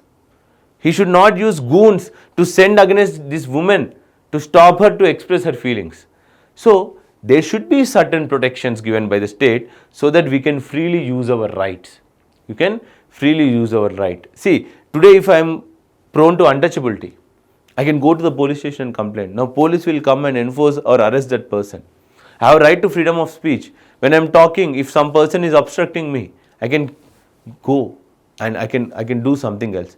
I have right to life and personal liberty. If some person is coming to kill me, I can go to the police station and protect me. Certain protection agencies should be there in order to enjoy this complete right. That's what it is saying. The role of the state, therefore, is not just to abstain from preventing rightful free expression, but also to actively ensure that private parties are not able to block it. What is he saying you? That other people should never come and block. It should be the state or none. So, now let us read the options once again. State should have some institution to ensure its appropriate role in the digital society. The state should ensure that private parties do not violate the citizens' right to privacy. Yes, this is what it said. Digital economy is not compatible with the idea of not violating the citizens' privacy. This is not what we have discussed. So, if you eliminate option 3, you are left with option 1 and option 2 only. In this case, read the first option. State should have some institutions to ensure its appropriate role in the digital society. Here, state should have some institutions to ensure its appropriate role in the digital society. Do you agree or not? Don't you think there should be some appropriate institution to maintain the privacy in the digital society? But here, the word privacy has not been mentioned. So, you have to go with the option 2 only in particular here in this case. Let us do one more question with respect to assumption. As I said you, assumptions are what author has thought. See, if you are having certain feeling on a person and if I ask you to write a letter on that person, you will express your feelings in some or other way, right? So assumptions are always there in the passage itself, but they are hidden. But they are always hidden. Let's read this. On the basis of the above passage, following assumptions have been made. Large-scale soil erosion is the major reason for the widespread food insecurity in the world. He is talking about soil erosion, and a consequence of soil erosion is food insecurity. Soil erosion is mainly anthropogenic. He is saying soil erosion is mainly happening because of human. Sustainable management of soil helps in combating climate change. Yes, if I am an environment student, I will agree option 3. So option 3 should always be there. So let's see, though they might look correct, sometimes we might get answer directly by reading the passage. They might look correct, but we don't know what author has been saying in the passage. We don't know whether the author has taken this stance or not. Let's see that. Assumptions are something that author has thought, not I am thinking.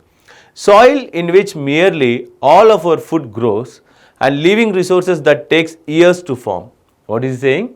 Soil in which we are growing almost every of our food is a living resource that takes years to form, and yet it can vanish in minutes. We can destroy this soil in minutes. Each year 75 billion tons of fertile soil is lost to erosion. So how much soil is lost because of soil erosion? 75 billion tons. This is alarming, and not just for food producer.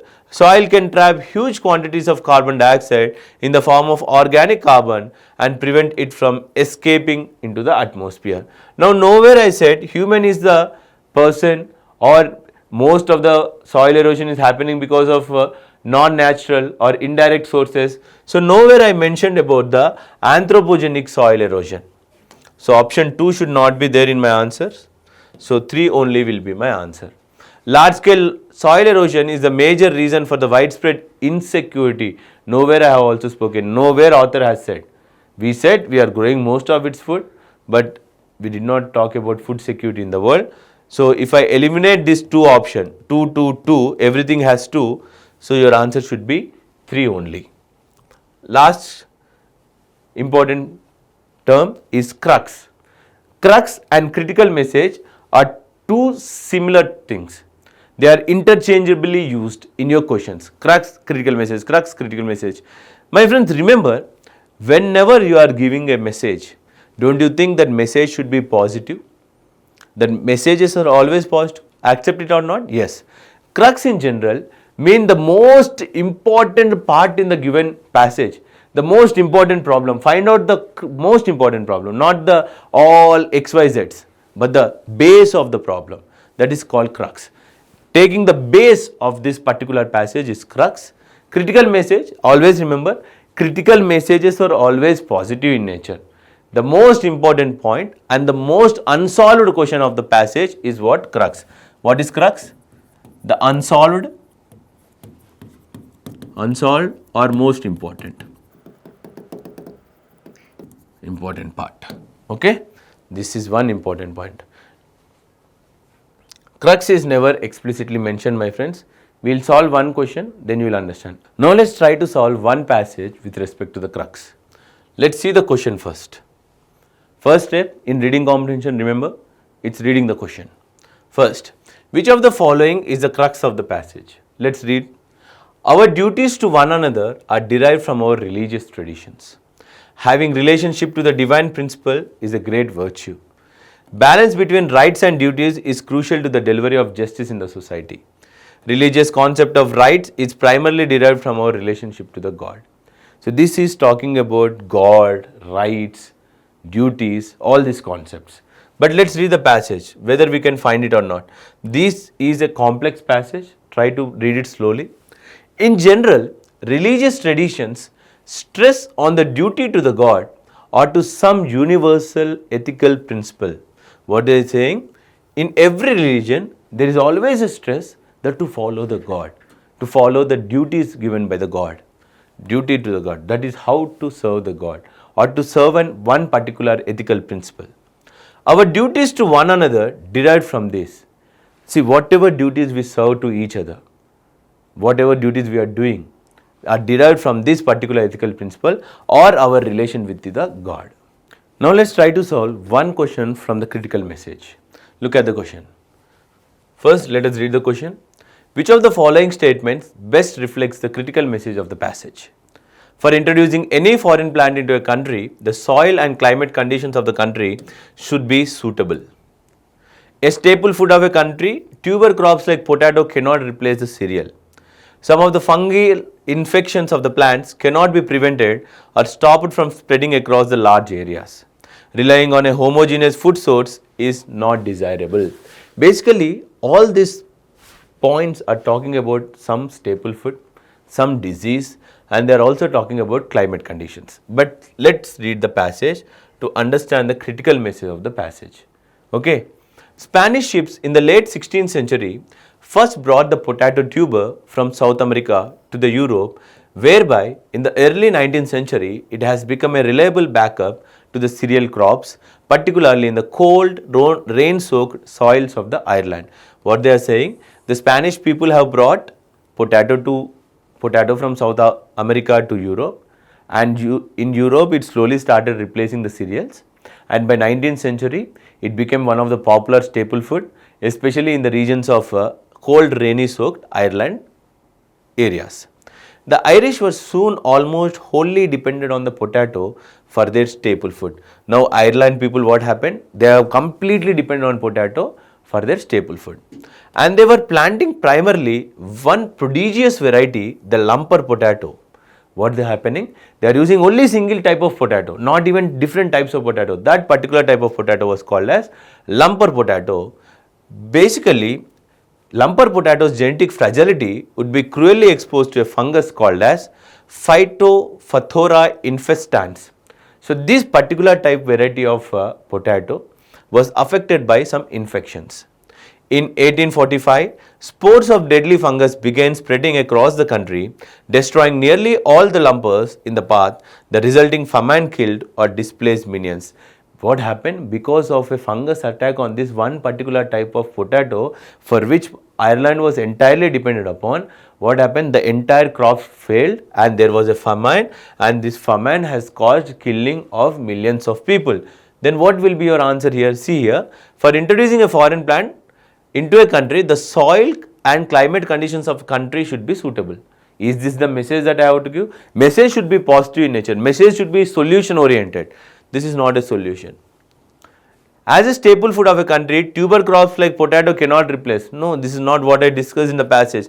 This is shit. Some of the fungal infections of plants cannot be prevented or stopped from spreading across the large areas. Okay, I cannot prevent. But is it positive? Is it the message? Is it looking like a positive? Don't you think it's negative? Cannot stop. Messages are always positive, and this is not the answer. Relying on a homogeneous food source is not desirable. That's what he was saying. Don't rely on single food. Don't rely on one particular crop. Because of one particular nature only, I was affected. So that was one important point you have to remember here. And this is another question about a critical message. Just read the question. The conflict between man and wildlife cannot be resolved no matter what efforts can be taken. See, this is a very negative statement. Whatever effort you take, can't you resolve a man and human wildlife conflict? We can resolve. So this will be wrong answer. Safe wildlife corridors between protected areas in essential aspect of conservation efforts. Okay, I agree. India needs to declare more protected areas and set up more tiger reserves. More and more protected areas, more and more tiger reserves. Do you think it's possible? I don't think it is practically possible. India's national parks and tiger reserves need to be professionally managed. Okay, I can say okay, they should be professionally managed. I agree. But which of these two is the message that author wants to give through the passage? We'll read the passage. A male tiger was removed from Pench Tiger Reserve and was relocated to Panna National Park. Later, the tiger trekked towards his home 250 miles away. The trek of this solitary tiger highlights a crisis. The man-wildlife reserves exist as islands of fragile habitat in the vast sea of humanity. Yet tiger can range over 100 miles seeking prey, mates and territory.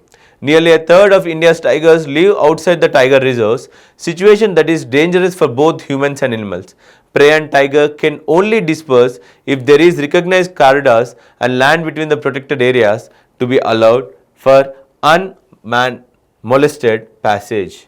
Now, if you read this passage, you will immediately know safe wildlife corridors and protected areas is an essential aspect of conservation effect. Why? See my friend, the tiger is moving.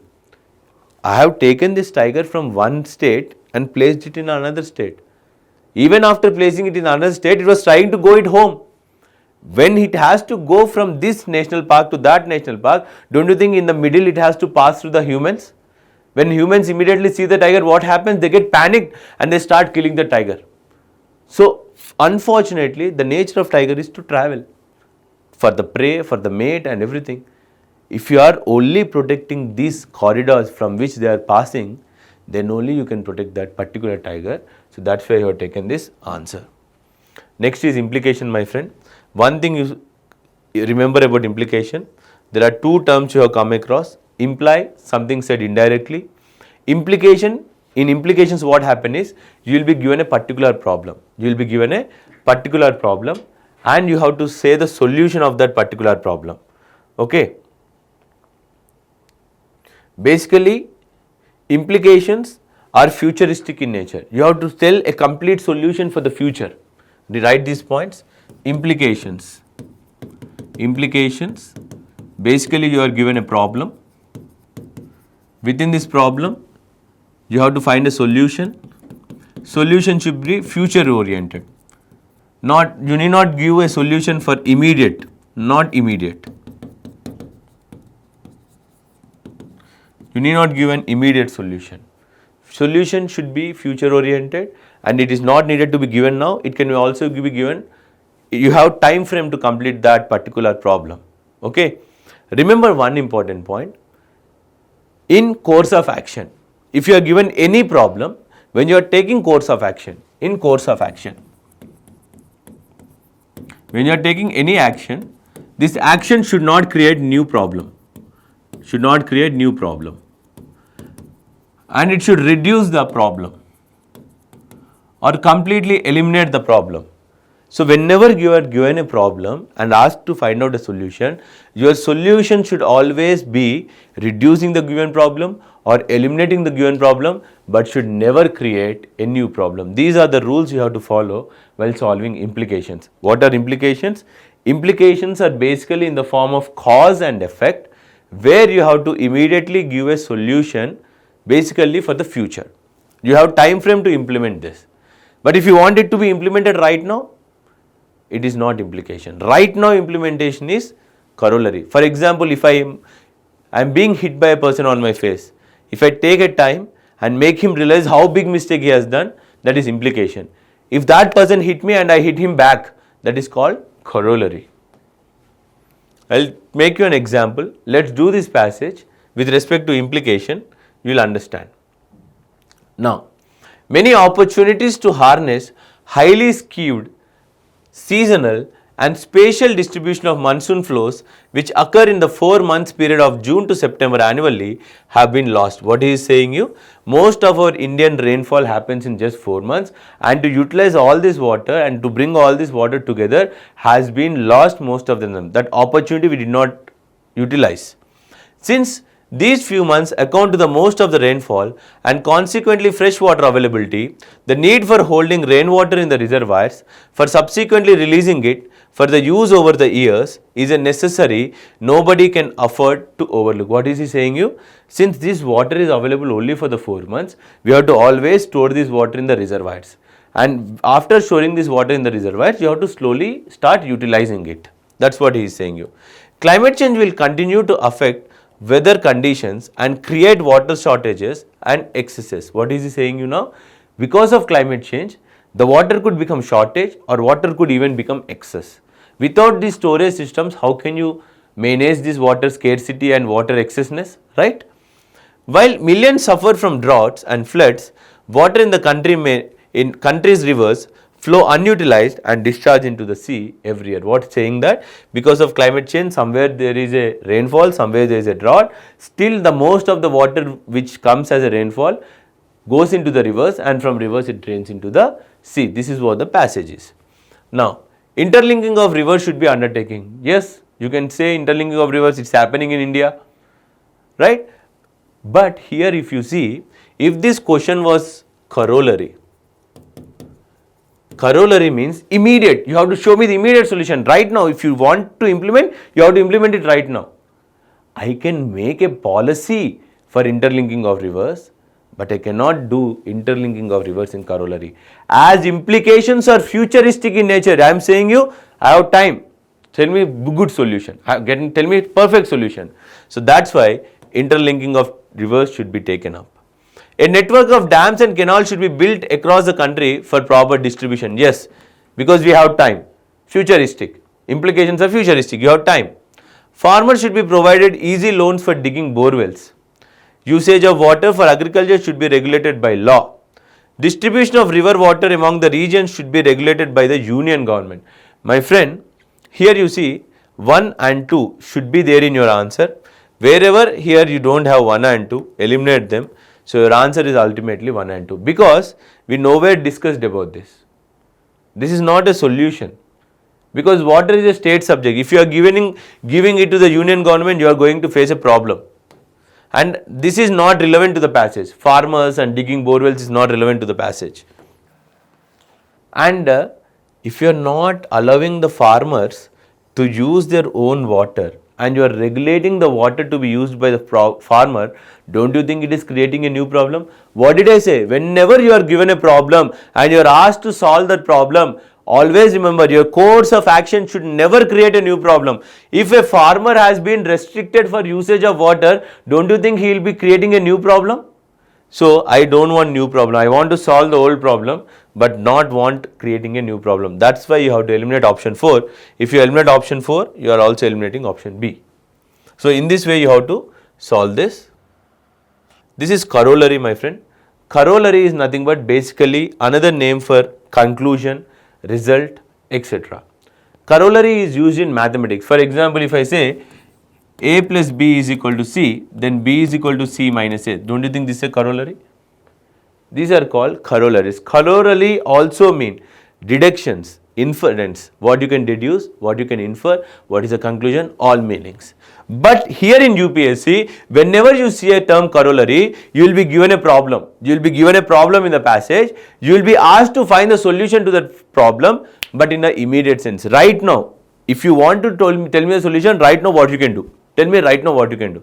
Say I cannot build a big dam and reservoir right now, but I can give a policy for water conservation, right? Policy is very easy. Right now I will put a meeting, I will make a policy and release it to the public. So policy is easy, but construction is hard. So in corollary, something that is already proved. Basically, this is also in the form of cause and effect. In corollary, you will be giving a problem and you have to show that the problem is basically solved right now basis. If you see, let's do one passage. Over the last decade, Indian agriculture has become more robust with record production of food grains and oilseeds. Increased procurement consequently has added huge stocks of food grains in the granaries. India is one of the world's top producer of rice, wheat, milk, fruits and vegetables. India is still home for quarter of all undernourished people in the world.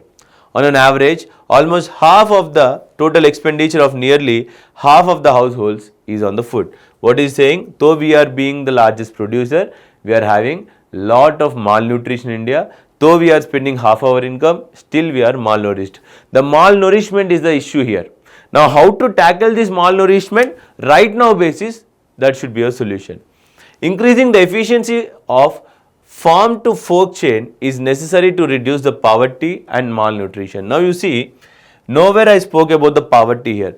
Now you are adding a new thing called poverty here. So let's think about it. I am not eliminating right now because after reading 4 options only you have to eliminate. Increasing the agriculture productivity will automatically eliminate the poverty and malnutrition. My friend, India is having record production, still we are having malnutrition. How can this be the answer? Eliminate. India's agriculture productivity is already great and it need not necessary to increase it further.